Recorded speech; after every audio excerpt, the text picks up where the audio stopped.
A chain is only as long as its weakest link. This has a lot to do with our relationships as well as growing and building and supersizing our business. Sharon Horne-Ellstrom here. Welcome to day 1992 of What's She Up To Now.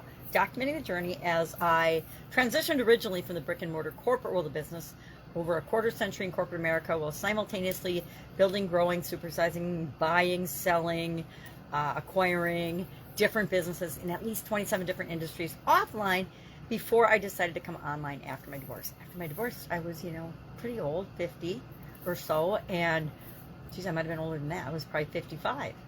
Anyway, I was older, and I could have retired, but I was like, I'm not really done yet. I'm curious about the world. I want to know how I can contribute and positively impact those around me. So what am I going to do?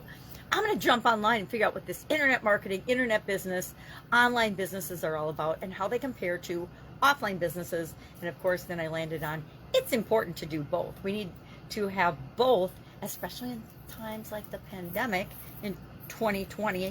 2020 taught us anything. It's that you better be flexible, you better be adaptable, you better be prepared for anything to possibly happen because we cannot possibly anticipate all of the things that could happen in our life and in our businesses. So every day I create a couple of pieces of content. One is for my Supersize Your Business group, and I share an idiom. I started doing it when I was moving, following my divorce a few years ago, and packing up the home that I had with, raising my family. We'd lived there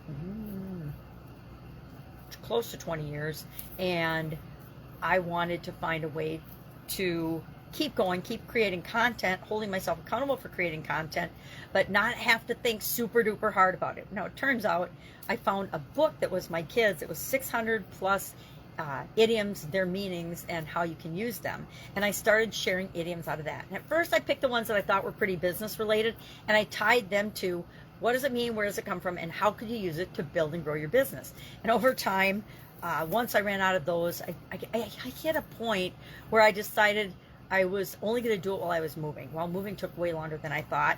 Didn't take 600 plus days, but it took a while. And I kind of got myself hooked on the process of researching and looking into what do these things mean, where did they come from, and then how have I heard or experienced them in my life and in my business life in particular, and how could I use them or interpret them, and how might other people be using them and interpreting them when it comes to, or how might they react if you use these idioms and expressions in your business. So we talk about that now every day, and I think we're probably at the how many have we even done? I like to save and back up my information, and I lost one of my files. I don't know what happened. I don't remember. It was a long time ago now. And I lost like 50 or 100 of them. But I'm at 1602 on my count here, so we're probably at almost 1,700 idioms that we've talked about. Have we covered some of them more than once? Of course I have, because depending on what the topic is in the annual challenge I'm doing. Last year I started doing this, taking the topic of the annual challenge that I do every year and making that and tying that to help me choose an idiom. So I was researching one particular topic. And today's was, we're only as strong, a chain is only as strong as its weakest link. My weak link today is watery eyes and a tickly throat. So I'm going to have a sip of coffee. It's cold, so it's not really happening. But I like this idiom. It's been around for hundreds of years. We've used it for hundreds of years to remind us, or to remind me. I use it to remind me to, number one, continue to personally develop and grow and continuously improve, and to help the other people that I come into contact with to do the same.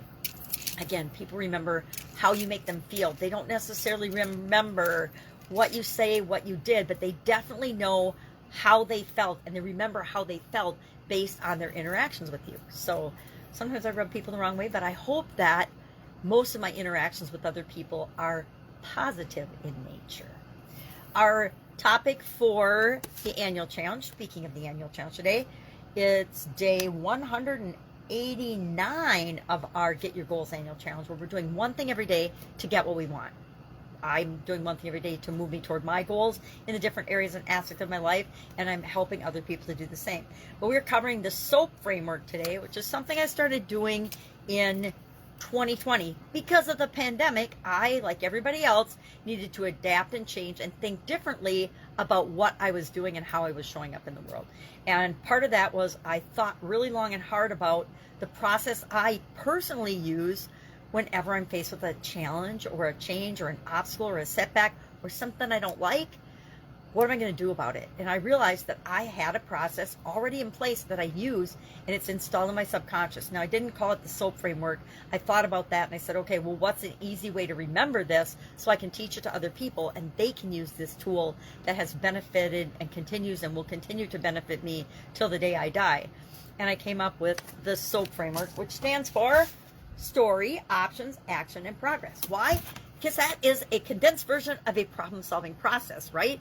We want to know, what are we telling ourselves right now about the situation? So this month, since we're focusing on relationship and relationship goals, I picked my relationship with myself, and everybody else picked whatever relationship they wanted to improve. I'm like, if we're gonna soap something, we want to improve it, right? We're gonna wash it up and clean it up and make it better for us. So we told ourselves, what's the current story? We're telling ourselves, what's our desired story? That creates a gap that the O for options, A for action, and P for progress help us to fill in and move from where we are to where we want to be. So we talked about the P, progress, and how do we know? How do we know we're making progress today on the challenge? If you are interested in the annual challenge, if you're interested in last year's annual challenge, which was the BU 365-day challenge to do one thing every day that continuously improves us, that's in Guide 15. Guide 16 is this year's challenge, the Get Your Goals annual challenge. And Guide 17 is a ChatGPT write-up. I'm doing a little write-up. I started it February 1st for each day of the challenge. And so it's just more information. Again, unedited, rough for the most part. And sometimes it ties in really well to the topic, sometimes not so well. But I'm going to experiment with ChatGPT this year and see if I like it. I personally think it makes me lazier than researching things myself. But the older I get, the more I want to find things to automate and make life easier. And I think that AI and ChatGPT can help us do that, as long as we don't forget that we want to be continually getting better, that if a computer is writing something for us, we're not really doing it ourselves. So where do we fall in the moral and ethical line of that? How does that make us feel? It doesn't make me feel great, but it does make me feel good to provide more information on a topic, to give people a different perspective, a different point of view on it than just mine. But in the Get Up and Go annual challenge, Get Up and Go challenge Facebook private group page, that's where all that stuff's stored. The 2020 challenges and 2021 challenges. Every other month I did a 30-day plus challenge to keep us moving forward. That's why it's called the Get Up and Go challenge during the pandemic and the whole year that followed, because it was still crazy back then. So those are all available. If you want to know where that link is and you're curious about that, just hit me up. Tons of information and value in there. The months that I wasn't doing the annual challenge, I was doing things like No Nonsense November, where I was just sharing lessons learned from my life over the last lots of decades. I hate to say how many decades. Anyway, if you listened to me for a while, y'all know how old I am. All right, have a great day. If I can help you in any way, ask. Remember, jamgrandma@gmail.com is my Voxer handle. If you have a question and you've tried to figure something out and you don't have anybody that you really want to ask, sometimes we don't want to ask people we know are our mentors a question because we think it's stupid. No stupid questions. So I like to be that resource for people. Again, have a great day, and I'll, of course, be with you tomorrow.